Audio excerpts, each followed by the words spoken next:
Sridevi drama కంపెనీలో ఇప్పుడు కొరియోగ్రాఫర్గా చేస్తున్నారు. ఛాన్స్ ఎట్లా వచ్చింది first? Lakshmi madam biopic, Sudheer అన్న రియల్ లవ్ స్టోరీ, రేష్మి మేడంకి ఫ్రెండ్ క్యారెక్టర్, లేదంటే సుహాసిని మేడంకి ఒక నెగిటివ్ క్యారెక్టర్లా. సో అలా పెళ్ళి అయ్యింది ఒకసారి. అంటే 2-3 సార్లు అవుతుందా పెళ్ళి? ఏమో అవ్వచ్చు. డాన్స్ మీద ఇంట్రెస్ట్ ఎప్పుడు స్టార్ట్ అయింది మీకు?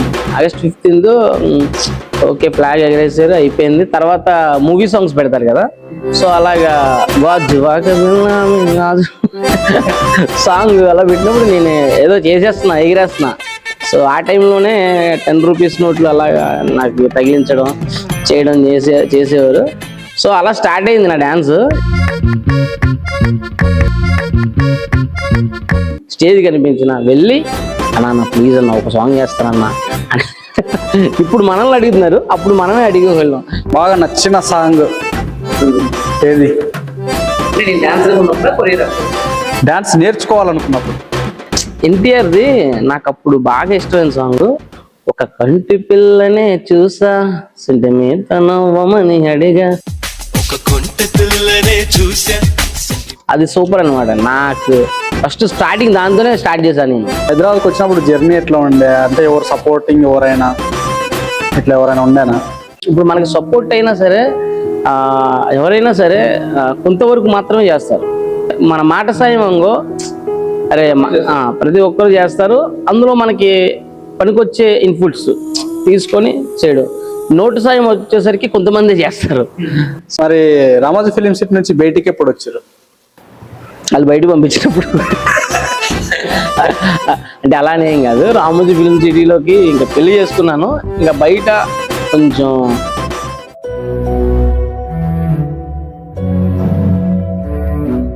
నాకు ప్రూఫ్ లేదు సార్, ఇది సార్ పరిస్థితి, ఇదే ఉన్నాయి, ఈ ఫొటోస్ ఉన్నాయి, మేము టెంపుల్ దగ్గర చేసుకున్నాం. అంటే ఇది ప్రూఫ్ కాదంటే సరే సార్ రిజైన్ చేసేస్తాను, నా గురించి మీరు ఇబ్బంది పడడం సార్.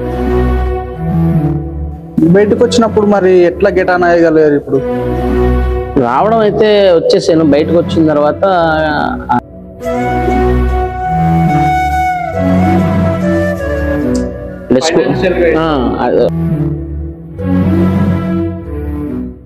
మమ్మీ ఒక 10 minutesలో హాస్పిటల్ నుంచి ఇంటికి వచ్చేయాలి. ఇంకా ఆ టైంలో ఒక్క 10 నిమిషాల్లో మొత్తం మారిపోయింది. అంటే మమ్మీ చనిపోవడం, మళ్ళీ నేను అక్కడ బాగా డిస్టర్బ్ అవ్వడం. ఎందుకంటే మా అమ్మ అంటే మాకు చాలా పిచ్చి, అంటే ఎంత ఇష్టం అంటే దేవుడు వచ్చి నువ్వు చచ్చిపోతే మీ అమ్మ బ్రతుకుతుంది అంటే నేను చచ్చిపోవడానికి రెడీ. అంటే అంత ఇష్టం మా అమ్మ అంటే, పిచ్చి. అక్కడ కొంతమంది జనం, సో అది ఇంకా తీసుకోలేకపోయాం. బయటకు వచ్చిన తర్వాత నాకు బాగా గుర్తు ఏంటంటే, నాకు మాయ అవుతాడు వరుసకి, అరే మీ అమ్మ సింహం లాంటి మనిషిరా, నీ వల్ల చనిపోయిందిరా అన్నాడు. మీ వల్ల? అసలు నాకు ఆ నిమిషం అర్థం కాలేదు. నాకు ఏడుపు వచ్చింది నిజంగా. మీరు చెప్తుంటే నాకు ఏడుపు వస్తుంది, చాలా ఏడుపు వచ్చింది. అరే మా అమ్మ నా గురించి అనుకున్నా. అంటే వాడి దగ్గర